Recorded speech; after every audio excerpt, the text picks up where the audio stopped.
सोमवार को केंद्रीय मंत्री अनुराग ठाकुर ने दिशा की बैठक में अफसरों की दशा बिगाड़ कर रख दी।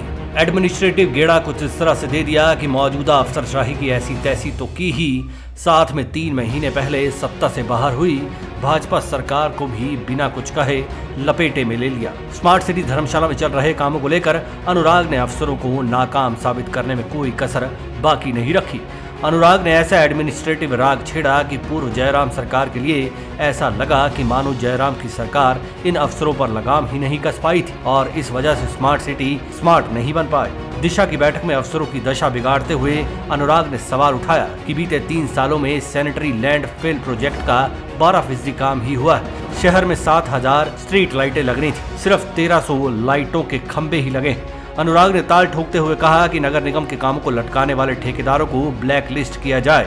अनुराग ने अफसरों को दी हुई इस जानकारी को ही श्वेत पत्र की तरह खंगाला और जी भर के व्यवस्था के पहरेदारों की कवायदों पर कालिख पोत दी। दरअसल बीते दौर में सत्तारूढ़ रही भाजपा सरकार के कार्यकाल में ही ये देरियां हुई थी। अनुराग के इन एडमिनिस्ट्रेटिव सवालों में कहीं भी मौजूदा 3 माह पुरानी सरकार इस देरी के लिए जिम्मेदार नहीं आंकी जा सकती। ऐसे में जाहिर सी बात है कि हर देरी और लापरवाही का ठीकरा वाया पूर्व सरकार भाजपा सरकार के ही सिर पर फूटता नजर आया। धर्मशाला जिस तरह से पीएम नरेंद्र मोदी की कृपा दृष्टि से राष्ट्रीय और अंतर्राष्ट्रीय आयोजनों का आयोजन स्थल बना है, उसको लेकर भी अनुराग काफी गंभीर दिखे। अनुराग ने कहा कि स्मार्ट सिटी में जिस तरह का अंतर्राष्ट्रीय माहौल बन रहा है, उसके चलते यहाँ एक कन्वेंशनल सेंटर भी होना चाहिए।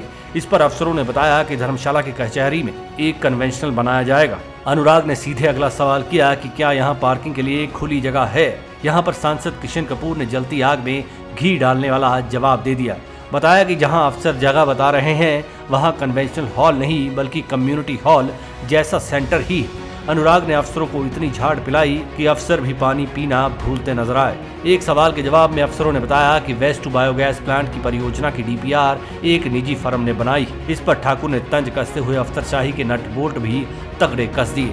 कहा कि अगर डीपीआर भी कंपनी खुद बनाएगी तो वह स्मार्ट सिटी के हितों को ध्यान रखेगी या फिर अपने हितों। अनुराग बैठक में जाहिर तौर पर अफसरों को लपेटे में ले रहे थे, लेकिन उनकी गिरफ्त में पुरानी भाजपा सरकार ज्यादा नजर आई।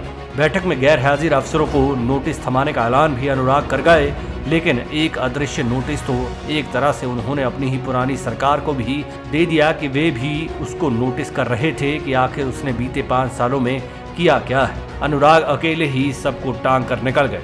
जाहिर सी बात है कि अनुराग ने क्लास तो अफसरों की ली, लेकिन इस बात से इनकार नहीं किया जा सकता कि कलेश कहीं न कहीं भाजपा में भी अब होगा। Manish Kaul, black and white news.